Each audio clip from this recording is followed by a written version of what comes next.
Good evening, everyone, and welcome back to the Players Press by Controller Comrades.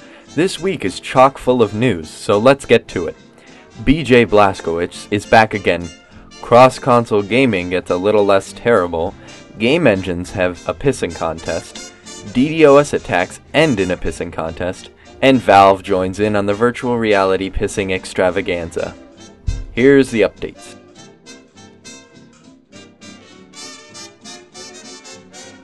I'm gonna ask you one question.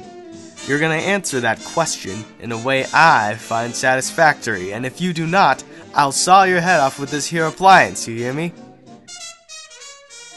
So here it comes. There's a new Wolfenstein game?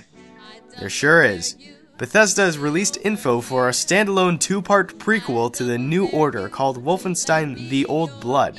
The first part, named Rudy Jaeger and the Den of Wolves, comes to PS4, Xbox One, and PC on May 5th, 2015. This is one of the first major releases that have left out the last generation of consoles. I guess Bethesda is the first company to take the 360 and the PS3 out to the back and put them down, and I am personally excited to see games finally moving away from the ancient technology in favor for current tech.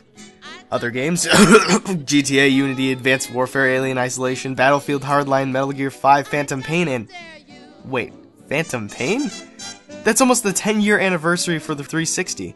In other news, the next gen of consoles coming out in 2020 will have games that will also release on the Magnavox Odyssey and the Atari 2600.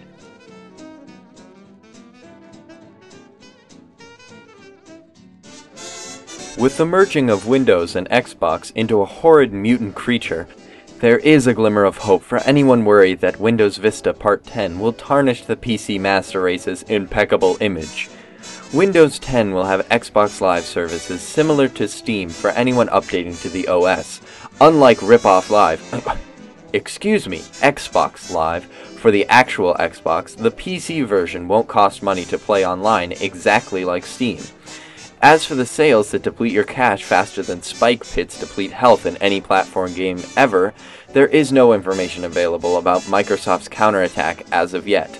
Not only will cross-console play be viable with this new Xbox Live on Windows 10, but DirectX 12 will be the major platform available, making this slightly more exciting than cat food.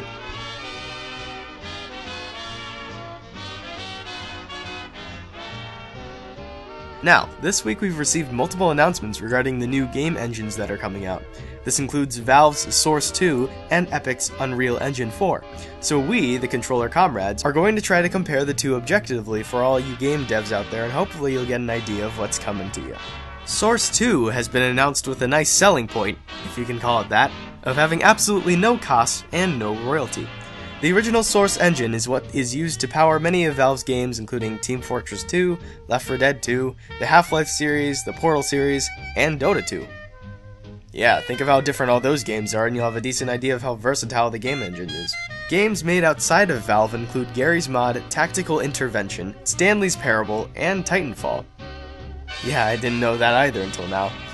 So far, no games or even information has been released using Source 2, but hopefully it will deliver even more beautiful titles than its predecessor. One important caveat about Source 2 is that all games released using the engine must be distributed through Steam. They may be sold through other retailers as well, but Steam must be an option. This is important because that means Valve gets their minimum 30% cut from the game revenue from their service. It also means that the games using Source 2 cannot be sold just for consoles. As for Epic's Unreal Engine 4, this past Monday made the entirety of Unreal 4 100% free. This was a huge step for a company that just years before barely was able to hold on to their spot as least functioning but still an engine company. For any dev looking for a great way to get into the game-making business, this makes Unreal much better looking than Unity, which still charges a $75 a month or $1,500 flat rate for using their full toolset versus the free yet very limited version. Just look at this Paris apartment simulation. The photorealism is unreal. I'm deeply sorry for anyone I offended with that joke. Unreal does, however, charge a game dev once the game does go onto the market. Developing and creating is free, but the second that you want to make your game used, you can kiss goodbye the money that you saved because it's $3,000 and a 5% royalty to use it. This is not to dissuade anyone from using it, however, because compared to Unity and Crytek, this is Bioshock 1 and Infinite, and they are Bioshock 2. It is worth noting that while all games made with Source 2 must be distributable through Steam, Unreal Engine games put for sale on Steam will give up 30% of Steam revenue as well, meaning that developers would lose 5% of their total revenue to Unreal, and then 30% from Steam distributed sales. So if you're planning on using Unreal, you might have a little more freedom in terms of where and who you can distribute your games, but in the end you might end up losing more money in the long haul, especially if you plan on distributing games through Steam. Overall, both of these engines, Unreal 4 and Source 2, have something to offer to the development community. And by offer, I mean take away money from them before or as the game goes out on shelves. Making games is about as easy as sailing an 18th century pirate ship, except you've got an eye patch on both eyes, and you've got no arms, because they were eaten by sharks, and your whole crew is ghosts, because they died from scurvy. Either way, making games on these engines will be much better than taking a trip down Bankrupt Lane or a nice meander through the 3 expensive 5U meadows. Since Unreal Engine 4 has demos, pricing, and other information about it unlike the elusive Source 2, I would like to nominate Unreal 4 for the You Suck the Least award. You could even say that Unreal won 4-2 against Source. Get it? It's because the... Yeah? Yeah, you get it.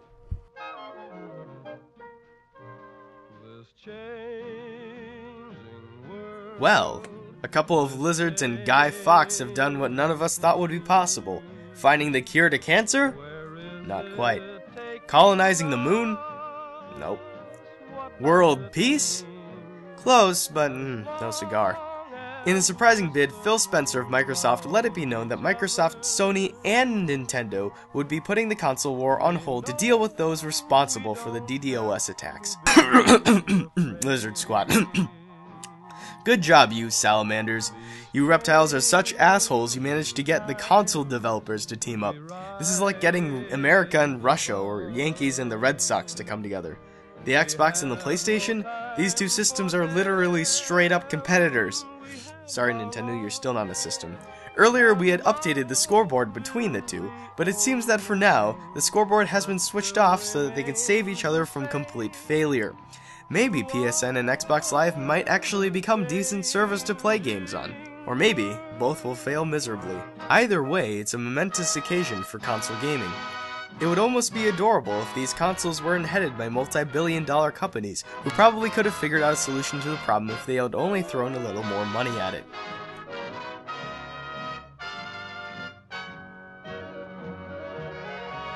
Valve is once again expanding its hardware. First was the Steam Box, whatever that was.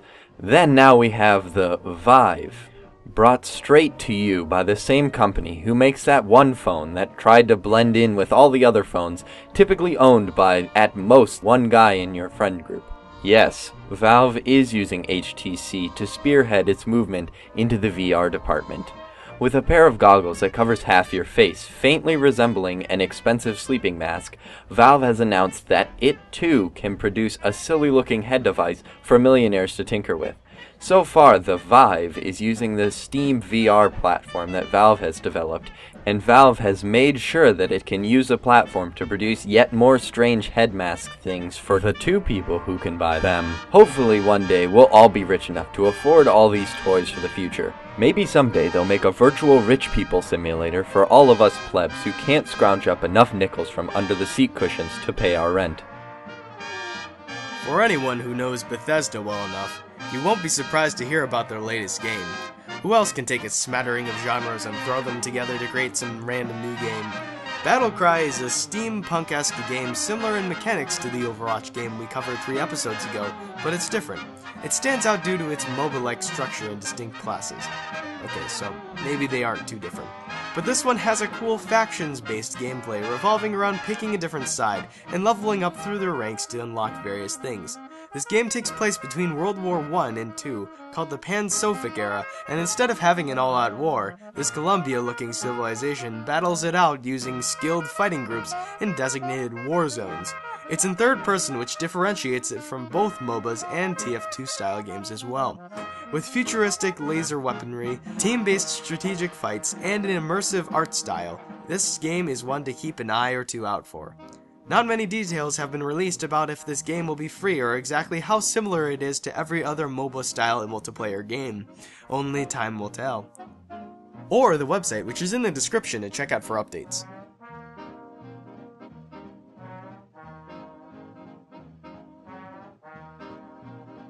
Thanks for watching, everyone. Thanks to our sponsors.